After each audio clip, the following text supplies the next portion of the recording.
asalaamaaleykum waa Sénégal sénégalais yi ne fii ak sénégalais yi nekk bitim réew ñu amaat mbégte janowaat ak yéen tey fas yéene waxtaanaat tuuti ci li fi weesu niki ay bés yi ñu weesu ak it ca la ñu jëm ci li ñuy dëgmal vendredi 13 bi passé waaye laataa loolu sax damay njëkk a delluwaat ci beneen ba ko jiitu dafa am ay ndawal Sénégal ay fils yu digne ci république bi ay góor yàlla ay bañkat yu jël seen responsabilité face à l'histoire jóg doxu ñaxtu ba yegg fi ñu woowee grille bu palais jàpp ci grille yi pour wane ne sénégalais yépp nangu nañ ne bi élection yi passé ak léegi réew mi dafa bëri ay jafe-jafe rawatina it panier ménagère bi dund gi tàmbalee cher ñu teg ci kaw ndodd askan bi encore mbirum courant ay fils yu xamante ne nii ñu yàgg ràññeeku ci xeex fii ci réew mi ay sénégalais yu digne jël seen courage à deux mains dem taxaw représenté la yow mii toog di seetaan représenté ma man mii toog di wax représenté keneen ki nekk bitim réew représenté yow mii nekk États-Unis tey sa waa kër boo yónneewul duñu fay facture yow mi nekk Europe soo yónneewul sa waa kër duñu fay facture yow mi nekk Gabon wala feneen boo yónneewul sa waa kër duñu fay facture nga xam la ngay daj ci dang-dang nga xam la ngay daj ci coono ci xëyum fajar sedd naaj taw nangi pour subvenir aux besoins de ta famille nguurub Macky Sall jël li nga xamante ne nii mooy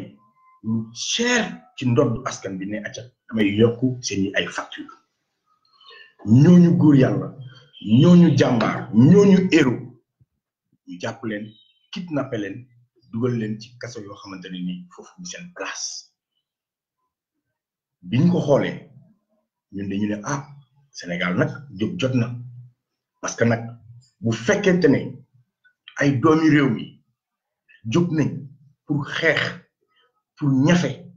pour fexe ba askan bi rendre compte que ne li nguur gi nekk di doxal di yoon pour que nguur gi moom it def prise de conscience xam ne li ma bëgg a teg ci ndodd askan bi ëpp na te diis na lool seen kaw mu jàpp leen tëj leen ci kaso bi ñenn ñi ay étudiant lañ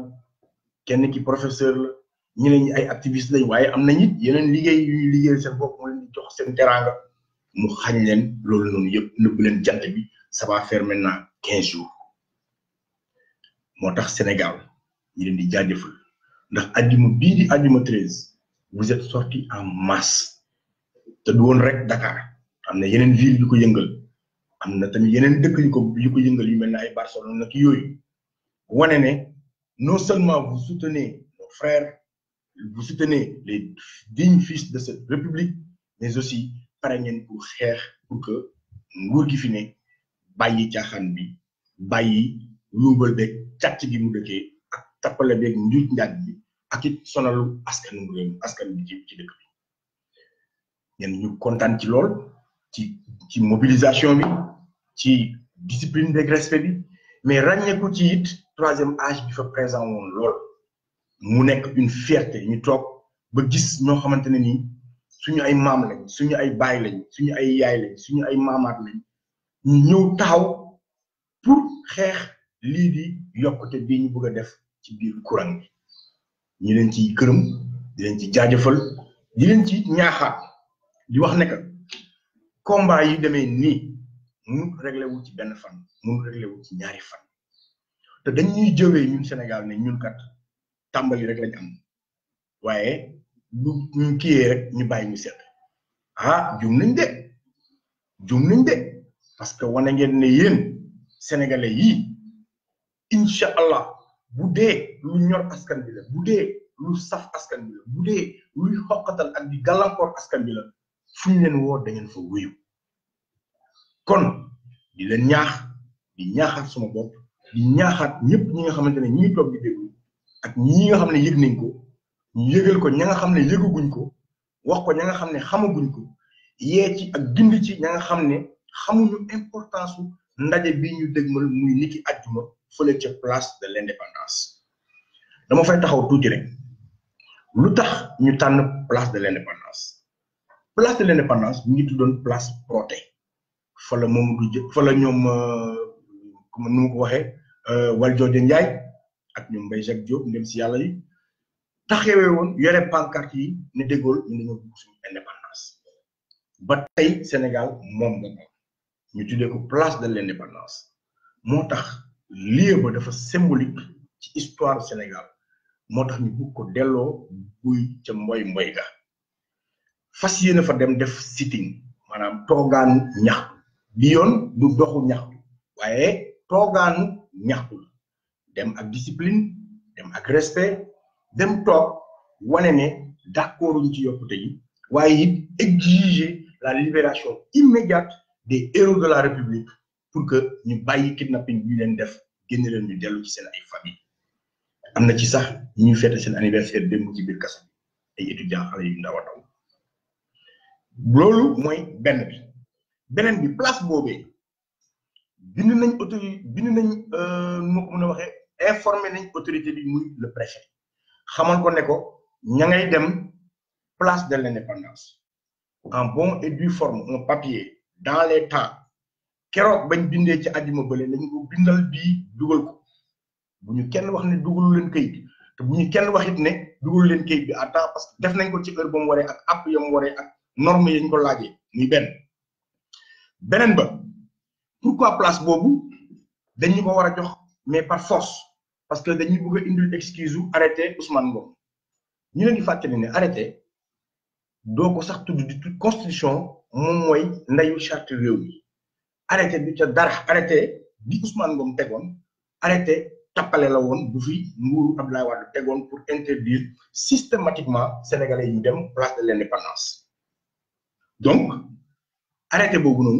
bokkon na ci ay promesses électorales Macky Sall que ne bu ñëwé nek ci bop réew mi dana teggi arrêté bobu parce que arrêté bi baaxul ndax mom bokkon na ci ñu doon xex arrêté bobu bu ngeen fateliko 2011 9 sur les 12 candidats fofu mo nekkon sen point de ralliement ba ma ngi fatali Youssou Ndour sanni won nañ ko fi grenade ci tank Ibrahima Fall sanni won nañ grenade ci auto Cheikh Bamba Dièye sanni won nañ it grenade ci auto pour rek que dañoo bëggoon a egg ci place bobé Abdoulaye Wade lo ci munti waxit permettre na le 19 mars 2011 Sidy Lamine mu dem ci place bobé askan bi ñoo wuy fa pour toutes ces raisons Macky Sall bokk te ñako doon xex pour né dañoo wara dem place de l'indépendance parce que c'est une place qui est symbolique et qui appartient aux Sénégalais, au peuple sénégalais motax ñu nit ñu ne ko fa lañu bëgg dem fatali la né yoy bokkon nga ci ñu doon xex pour que Sénégalais yi am accès ci place bobu parce que place bi ñu ñoo mom dañ fa wara dem demuñu fa pour yàq ko demuñu fa pour saboter dañ fay dem pour def suñu toogaanu ñaxtu wane ne d'accord ñu ak yow ci li nga bëgg def wane ne kontaanuñu ci li nga nekk di def bi nga ñëwee di préparer ces élections vider keesu réew mi luubal xaalisu réew mi yokk ay marché yoo xamante ni marché yu fictif la dem ab alal réew mi tey élections yi passé na ngeen wane fi oto bu ne mais fi ay t-shirt mais fi ay saaku ceeb fay nit ñi jënd nit ñi joxe nit ñi junneeg t-shirt pour ñu ñëw ci ay stade pour ñu topp la ay doomu sénégalais dee ci ba lépp jeex nag réew mi amatul xaalis nga bugg ko tegaat suñu ndodd ne léegi yéenay fay la ma lepp man waaw loolu nag vraiment gàtt xel la te duñ ko bàyyi mu jàll milliards ya Sénélec lepp ba war ko fay ba tax mu nar koo teg ci ndodd askan bi demal nga jëli xaalis bi Mame Mbaye Niang sàcc la Mame Mbaye Niang sàcc boo ko indee faj na demal nga jëli la Aliou Sall sàcc boo ko indee faj na le courant bi lu demal nga jëli le directeur Koudou sàcc le directeur port sàcc le directeur Ougan sàcc te du maa ko wax c'est les corps de contrôle de l'État ñoom ñoo def seeni l'enquête génn na ñii ay sàcc lañ nga bàyyi leen ñuy dox lu toll ci ay milliards ki ca gën a néew le 30 milliards boo ko dajale woon récupérer xaalis boobu pas-pas ba nga defoon ca ne da nga bëgg a tëj Karim Wade à l'époque yónni ay nit ñu dugg fu ne jëli avion dem di xooli ay compte bancaire dem di xooli di l'enquête fu ne ci àdduna lu toll noonu ci tarafatal ay ni boo ko defee nga récupérer xaalisu Sénégal dugal ko fa mu war a dugg ba tey waa Sénégal nekk ci seen jàmm waaye nag yërëmoo sa askan respecté wu leen seen askan faale wu leen askanu Sénégal seen yoon nekk seen bopp rek seen poche rek yéen seen yokkute rek seen yoonu yokkute yéen xam ngeen ko bu baax a baax moo tax ngeen tànn ko ba ngeen ne yoonu yokkute ca la waa Sénégal waroon comprendre ne yoonu yokkute bi pour Sénégal yoonu yokkute bi pour parti bu ndaw a ndaw la ak ay ñam bokkal seen ay coalition ñu lëkkaloo tuddaat tey jii Benno Bokk Yàqal Sénégal yéen waa Benno Bokk Yàqal Sénégal li laay war a sóoli xanaa mun leen dimbali askan bi xanaa mun leen yërëm sénégalais yi xanaa yéen kon lan mooy seen problème lu jóg ngeen teg ko suñu ndoon seeni luubal seeni sàcc seeni tappale seeni yàq seen incompétence boo munu da ngay baax suñu munu da ngeen di baax laaj ngeen élection yi ñëpp xam nañ ni mu demee luubal ngeen sàcc ba gañewaat toogaat duñ ci sax delluwaat ay amul sénégalais boo dajal bu ne la bëgg naa nguur Macky Sall musuma dox ba daje ku ne ma ànd naa ak Macky Sall musul am ñi ànd ak yow sax dañuy làqatu man am naa ñu ma xam ñoo xamante ne ni waa si yéen lañ bokk mais dañ ko rus a wax yow koo xam ne ñi ànd ak yow sax dañoo rus a wane seen féete kenn bëggu la très impopulaire le régime le plus impopulaire bi àdduna sosoo ba tey musuñu gis un régime aussi impopulaire que ce régime là mais ngeen bëgg a sonal askan bi il faut que ça cesse dañu bëgg ngeen xam ne du jàll nous exigeons tout de suite la libération des héros de cette république nous exigeons tout de suite et sans condition ngeen bàyyi kidnapping bi bàyyi caaxaan bi ña nga war a jàpp ci kaso bi xam nga leen ña nga toog nga uuf leen Moustapha Cissé Lo génn na fi wax la ne la ci biir nguur gi xam naa ñay jaay drogue génn na fi wax la ne la ci biir nguur gi xam naa ñay def leneen ak leneen un régime boo xamante ne vous ngeen affaiblir votre pays ah des dignitaires du régime yuy def trafic faux billets ban moral ngeen am ban vertu ngeen am ban yan valeur ngeen di enseigner les jeunes yi soog a jub traficoté faux billets sàcc luubal waxeet truand tappale sonal sa askan boom sa askan saay-saay yu mag a mag yu pataay yu duuf yéen ñëpp tous autant que vous êtes respecté leen Sénégalais yi dañ leen koy wax vendredi bi incha allahu rabbi le préfet n'a aucune excuse pour bañ ñu jox suñu autorisation bind nañ ko dans les temps que nous l'exigeons su ngeen bëggul nag nit ñi dem def suñu sitting suñu toogaanu ñaxtu génne leen suñu ay otages yi ngeen a jàpp libérer les otages de la république yi ngeen jàpp parce que tegu leen ko fenn beneen bi mooy wàññi leen ko facture parce que duñu nangu yéen ngeen jël ay facture teg ko suñu ndodd bi pour que askanu Sénégal subir encore une fois de plus vos seen ay travers seen ay tous ces faucons de la république yi nga xamante ne ni caaxaan lañ nekkee ci réew mi ak pasar pasare alal ah ces nouveaux riches seen baadoo la xamul yeelaa ñëpp wuy ni olof wax na ko olof léegu na ko respecté leen Sénégalais yi respecté leen Sénégalais yi c'est le minimum donc rendez-vous est donné incha allahu rabbi il faut que les Sénégalais sortent encore en masse te bi yoon li tax ñu kontaan mooy xeex bi kenn wéetu ci ndax ñoo lànk ñoo bañ dafa am ay alliés yu am doole muy syndicats yi ñëw nañ mun naa ci citer tuuti waaye damay bañ a lim juum mais syndicats yi yëpp à l'unanimité rejoindre nañ xeex te dinañ paralyser réew mi yëpp tous les secteurs yi ay am ay travailleurs dinañ la wan ne la d'accord ci li ngeen bëgg a def beneen bi ci yokk mooy étudiants yi dañu dugg si ci biir xeex bi parce que nee nañ dootuñu jàng tant que libéré wu leen seen ay frères étudiants dinañ def ay débrayage tous les jours dinañ dootuñu jàng tant que libéré wu leen seen professeur bi waroon dem tey jàngal leen donc le rendez-vous est donné Sénégal wax ji waxu na niki ajjuma ku mënul ñëw Ndakaaru dem place de l'indépendance fa nga nekk toog fa toogaa yi ñaar muy rond-point Casba muy rond-point Patte d'Oie muy rond-point gouvernance bu Kaolack muy rond-point place de France bu Thiès muy place beneen bu nekk Tambacounda fu mu ci mënti nekk ci une place publique boo xamante ne réew mi ñoo ko moom askan bi moo ko bokk nañu dem ñu toog fa sitting fa wane ne ñun d'accord uñ ak li Macky Sall bëgg a def d'accord uñ ak li nguur gi bëgg a def parce que trop c'est trop lu ëpp dafay tuur yërëm leen Sénégalais yi ngir yàlla yërëm leen Sénégalais yi dégg nañ it ngeen ne da ngeen waaj deuxième semestre nekkuñu ci ay deuxième semestre troisième semestre ñu loolu intéressé bu dañu bëgg que l'État prenne ses responsabilités que vous fassiez une déclaration tout de suite wane ne wàññi ngeen le coût de la vie cherté de la vie mais surtout wàññi ngeen courant bi moo la falaat amoon na ay jéego yoo xam ne Sénégalais yëpp applaudir nañ ko man en premier mais qu'est-ce qui s'est passé entre-temps loolu lañ bëgg a comprendre qu'est-ce qui s'est passé entre-temps tout le monde a salué les efforts wala boog en tout cas le résultat bi ñu gisoon ci courant bi délestage wàññeeku yeneen ak yeneen wàññeeku mais bu fekkente ne nag da ngeen a gagné élection yi rek ñu jublu ci gis ay jafe-jafe dañuy posé wu ay questions daf ñuy jaaxal tegu leen ko fenn bu leen sonal askan bi xoolal li ngay wàññiwoon lépp ci diir bu gàtt diggante élection léegi mu at rombagu ci yokkaat nga essence yokkaat nga lii taxe indirecte yi yokk nga yëpp mais yokkal futilité yi yokk ko ay cigarette ak yu ñàkk xorom mais yi nga xamante ne ni moom la askan bi dundee ceeb diwlin suukar essence courant ndox ñun bu ñu ci sonal Dakar kañ la gëj am ndox kañ la Sénégalais yi gëj a sangu à Dakar ñëpp Dakar bi kenn sanguwul kenn naanul c'est mais mënu ma ko imaginer nee na yow émergence dañu nekk un pays qui veut émerger amoo ndox moo sangoo sa capitale mais il faut arrêter respecter leen Sénégalais yi yërëm leen Sénégalais yi trop c'est trop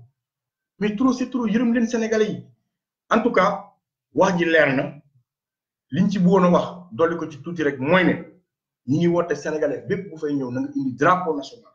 wala nga sol couleur nationale parce que c'est le peuple sénégalais moom mooy ñëw pour xeex kontaan nañ ci ñi ngi woo ñëpp parce que lii du xeexu Y'en a marre xeexu FRAPP du xeexu nitu dëgg du xeexu Modou du xeexu Pathé c'est le combat de tous les Sénégalais foo munti nekk ak boor boo munti féetee woo nañ la pour nga ñëw nga bokk ci xeex bi te incha allahu rabbi bu ñu fa ñëwee nañ fa wane discipline bu mat sëkk nañ fa wane yar bu mat sëkk waaye nañ fa wane fermeté nañ fa wane fulla wane fa fayda dispositif bi ñu bëgg ngeen defal ñu ko mooy ngeen accompagner les Sénégalais yu def seen sitting quand vous interdisez une marche ou un rassemblement vous mettez un dispositif tel que le quart de ce dispositif mun na sécuriser les Sénégalais bu nekkee di def seen marche donc vous n'avez pas de prétexte sécuriser leen ñu def suñu sitting wa illa libérer leen les otages te wàññi coût facture yi ku ne toog jàpp sa ñàmb soo bañee ñu ñëw place de l'Indépendance génneel Sénégalais yi nga jàpp en otage wàññil coût bi nga yokk ci mbirum facture ak dund ak lépp lu munti doon delloo sil suñu xaalis te bu ñu jógee ci lii on va demander des audits partout parce que nag bu nekk dafa am ay corps de contrôle de l'État yuy exercer seen liggéey di génne ay enquête di ko jibal di wane ne diw ak diw sàcc la te du mujj fenn kon corps yooyu noonu lan lay jëriñ askanu Sénégal parce que ñooñu ay fonctionnaires la yu ngeen di fay xaalis Sénégal bu leen payer avec le contribuable sénégalais jox leen les moyens ñu dem defi ay enquête ñu génne seen ay enquête indi ko jébbal la nga ignorer yow sa justice yow rek la fi nekkal sa justice bi yow la fi nekkal elle n'est pas indépendante un procureur qui ne s'autosaisit que boo waxee lu jëm à l'encontre de Macky Sall quand est-ce que le procureur va s'autosaisir sur toutes ces questions soulevées par Moustapha Cissé Lo xam na ñuy jaay drogue mais qu'est-ce que Moustapha Cissé Lo attend ci biti woowuñ ko boobu ba léegi ne ko kaay wax ñu kan ak kan la nee na xam na ñëpp ñuy def faux billet jàpp ngeen Bougazelli mais il n'est pas seul. Qui sont les complices de Bougazelli? Où sont ces complices? ñeneen respectez les Sénégalais yi laay war a sóoli respectez leen li la dese ci mandat bëritul ñetti at mu la dese xaw ma ñeenti at yu métti lay doon pour Sénégalais yi malheureusement waxoon nañ leen ko nag waxoon nañ leen ko bu ngeen ko fàttalikoo décembre lañ leen génne ne leen saay-saay la bu mag a mag bu pata bu duuf bu leen ko votel te gëm naa ne votelu leen ko ndax élection yi ku ne xam na ne fichier bi jubóo yi jaarul yoon ku ne xam na ne am na ay luuba mënuñ ci avancer nag ndax mënuñ ko prouver matériellement mais ku ne xam na ko moom xam na ko yow xam nga ko yow mi seetaan xam nga ko yow leer na la ne élection yi jaarul yoon yow mi seetaan yow leer na la ne musoo dox ba daje kenn ku ne bëgg naa parti bi nekk au pouvoir amul manifestation laak meeting laak organisation la ku fa taxaw 5000 moo la fa yóbbu paas donc jarul sax ñu ci attardé wu li ñu bëgg wax ci loolu mooy ne li la dese bëriwul li laay war a sóoli sort par la grande porte Macky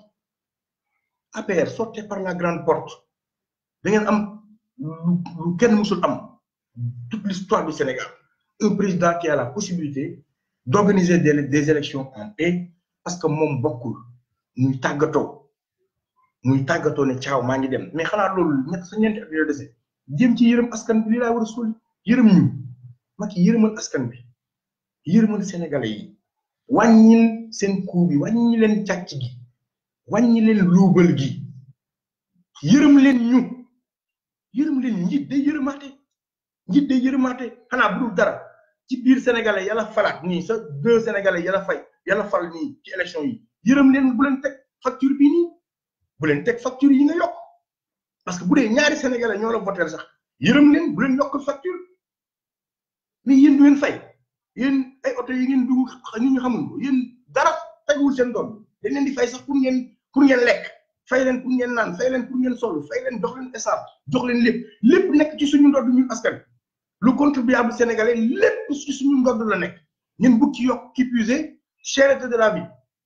il faut respecter les Sénégalais quoi il faut vraiment lii dañ la ko sax wax nga def ci toute benn prise de conscience xam nga li mu bëgg wax mooy ne seetaatal doxalin bi seetaatal vraiment li nga nekk di def ñaaw na daal ñaaw na ci histoire ñaaw na ci nit wax nañ la ko ak wax bu métti wax nañ la ko ak wax bu neex naxantal nañ la mais kañ ngay comprendre que ni ce peuple est fatigué ce peuple souffre ce peuple a faim les jeunes de ce pays là ñu ngi dee ci géej gi pour dem Eldorado seeti feneen les jeunes de ce pays là ñu ngi génn ci université yi ak seen ay diplôme amoo foo leen dugal mënuñu liggéey amuñu liggéey ils n'ont pas de travail ñaata jeunes ñooy xëy suba ba guddi jot di fëkk ci bureau yi yore seen ay da ngay dajeeg ñoom ci biir car rapide ñu yore classeur def ci seen ay CV di wër entreprise bu leen jël pour ñu liggéey ñu leen di rey ak ay stage non payé renouvelé ko di ko renouvelé joxoo sa askan liggéey favoriser woo le secteur privé de ce pays parce que da nga ibbi kër gi Sénégal mel ne ndànd fay-fay multinational bu ñëw imposé wu implanté wu rey les petits Sénégalais yi entreprendre seen ay business éliminer les Sénégalais yi nga xamante ni ils ont au moins envie d'investir dans le pays pour faire travailler des Sénégalais bon rawatina nag nga da nga leen di sax may li ñu woowee exonération de taxes wala sax amnistie fiscale duñ sax fay ñoom taxe nga ñëw ñu bàyyi leen fii ñu ibbi fu leen neex di def lu leen neex ñu dundee nu mu leen neexee Sénégalais yi ñoom secteur privé bi dee na jeunes yi jàngi nañ université te pour ñu jàng université c'est tout un problème parce que université bi l'effectif est pléthorique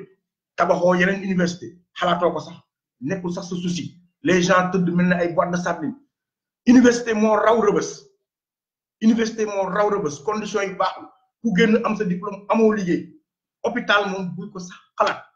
la preuve du ngeen fa fajoo amul kenn ci yéen kuy fajoo ci hôpitalu Sénégal amul kenn ci yéen ku ma mën a wax sama doom ak nii école sangam lay jàngee fii ci Sénégal mais koo xam ne moom ay doomam wala nguuram ay seeni doom amul kenn kuy jàngee ca école réew mi koo xam ne moom seen nguuram amul kenn kuy fajoo ca l'hôpitalu réew ma koo xam ne moom seen ay ndugg ak seen dund ak seen nangam feneen nañ koy defee directeur RTS sax moom nee na oto 60 millions moo koy réparé xaw ma 30 millions un directeur boo xam ne oto bu ñuy réparé à 60 millions ngeen jël facture yi yokk ko mais c'est grave quoi Macky c'est grave ngir yàlla quoi dañ la ko wax quoi les Sénégalais sont très pacifiques les Sénégalais sont très patients mais trop c'est trop et là vraiment c'est un ras-le-bol quoi là c'est un ras-le-bol les Sénégalais dañu sonn quoi on est fatigué on est très fatigué te amatuñu patience boobu peuple bi mi ngi fii dañu xoj quoi peuple bi mi ngi fii mais bàyyi ñu lu ñu dese tuuti suñu dignité quoi nos salaires de misère là au moins laisse-nous les dépenser ko comme il se doit quoi bàyyi ñu dundal suñu njaboot as néew ci la ñu am ca salaire yi tuuti yi ñu am bàyyi ñu aussi quoi ak li ñu am kas néew boo saraxatul gumba bàyyi ko yalwaanam bàyyi ñu quoi ñu dund donc Sénégal dumay gàttal rendez-vous est pris incha allah ni ki àjjuma fële la place de l'indépendance pour un toogaan ñax muy sitting ci discipline ci respect ci jàmm ci salaam heure biñ ko laaj ba heure biñ ñu koy may mu jeex ku ni dem jël sa photo ñii seen car rapide dem ñibbi ci jàmm woote wuñ fa pour ay woote wuñ fa pour kas woote wuñ fa pour xuloo woote wuñ fa pour xeex dañ fa woote pour ñaxtu li nga xam ne suñu constitution moo ñu ko may arrêté Ousmane Ngom ñun faale wuñ arrêté boobu arrêté tappale la arrêté bu anti démocratique la bu fekkee da ngay woote démocratie xam nga ne arrêté boobu teguwul xam nga ne arrêté boobu arrêté caaxaan ak luubal donc on appelle les Sénégalais à sortir massivement ce vendredi ñu def sitting bi dans la discipline bu ñu paree ñu dem ñibbi ci jàmm boo ko bëggul nag libère les otages de la République wàññil facture Sénégal yi te bu wóolu weesoo it nga wàññi facture nga libérer les otages bu ñu paree dinañ somb yeneen i xeex ndax bëgg nañ nga auditer yeneen i nit bëgg nañ it nga wàññi yeneen i coût de la vie yeneen cher vous n'avez aucune excuse le baril du pétrole musul yokk pétrole bi dafa gën a wàcc yeneen réew yaa ngi fii seen essence gën a yomb seen facture gën a yomb te yéen a fi vanté woon ne Senelec est capable de vendre de l'électricité à l'extérieur balaa ngaa jaay à l'extérieur xanaa nga fay say bopp il faut nous respecter leen ñu quoi respecter leen Sénégalais yi ngir yàlla lay war a suuli donc rendez-vous est pris chers Sénégalais solennellement on demande ngeen génn en masse ñu def li la woon fii parce que nag nos frères guinéens ont fait une mobilisation énorme et il faut que ñun ñu wane na nag Sénégal lañu nekk place boobu war nañ faa duy lu toll ci million ci Sénégalais war nañ ko fa mën a duy 1 million de Sénégalais war naa mën a génn incha allah ni ki àjjuma te dinañ am autorisation parce qu'il y a aucune raison qu'on nous le refuse amul raison bu tax ñu war ñu mën a refuser suñu autorisation bind nañ dans les temps nekk nañ dans les règles te woote wuñu leneen lu dul jàmm ak salaam sitting ci jàmm ba pare la ngay jël mobiliser ko ci ay forces de l'ordre ak ci ay armes benn lacrymogène 50 000 francs lay jar ci boo ko interdire un quart bi boo ko defee jalonné ko sécuriser les Sénégalais ñu ñëw def cette marche ci jàmm te loolu lañ la laaj maa ngi leen di jaajëfal di wax que ne lenn lu leer mooy préfet nga baal ñu mais en toute responsabilité xam nga ne jot nga këyit bi yow préfet xam nga ne jot nga këyit bi ma bamtuwaat ko yow préfet xam nga ne jot nga këyit bi donc bul dem fenn naan jotoo këyit xam nga ko ñun xam nañ ko parce que liggéey bi nga yor fonction bi nga yor dafa aussi am lu mu laaj tuuti ci comportement il faut arrêter vous n'êtes pas le préfet de Macky Sall vous êtes le préfet de Dakar yëgal nañ la ni la yëgalee yeneen yi donc bul ñu wax ne yëgoo amoo excuse boo ñu waxee ne yëgoo it donc si seen mécanisme la yéen c'est encore une preuve que l'administration n'est pas sérieuse mais xam nga ne yow yëg nga te xam nga ne jox nañ la këyit bi n'allez pas nous donner des excuses donc wasalaam Sénégal lépp lu fi dëng sama njumte la ak sama matadi nit donc lépp lu fi jub yéen la di leen jaajëfalaat di leen wax jërëjëf yéen gërëm ci teewlu bi di joxe rendez-vous incha allah ni ki àjjuma 3 heures jotee 15 heures bu ñu jëlee tisbaar ba noppi muy toogaanu ñaxtu muy sitting fële ca place de l'indépendance ex place Protet askan bi moom ko réew mi moom ko muy suñu place bu ñu war a di féexloo ñu war faa dem tey nag ñaxtu ji pour wane ne ñun ànduñ ak nguuru Macky Sall ak ay yokkateem ak ay prise d'otage am un pouvoir buy def ay prise d'otage dafa ñaaw ci am réew et que nous respecter nos héros de la République ces gens-là aujourd'hui qui croupissent en prison pour man pour yow pour keneen ak keneen ak keneen ak keneen buñ la gën a gore bu la ñoom Guy Marius gën a gore ñoom ña ngay tëdd pour yow parce que da ngay fay facture ñoom ñuy fay facture pourquoi ñoom ñu war ñoo gën ñoom tey jii dem tëdd ci kaso bi ñu toog ci biti donc au moins nañu génn wan leen ne ñoom ñu nekk ci biir foofu noonu que ne ñoom wéetuñ ci seen xeex benn yoon et que ne ñoom ñun ñëpp conscient nañ ci li ñuy xeex que ne suñu xeex la ak suñu njëriñ la donc incha allah wasalaam ba àjjuma joxaat leen dig daje kon jaajëf Sénégal yàlla na fi yàlla def jàmm yàlla def xéwal yàlla dimbali ñu gaaw ñu tàggoog régime suune bi ñu am yàlla dimbali ñu gis des lendemains meilleurs wasalaam jaa ngeen jëf.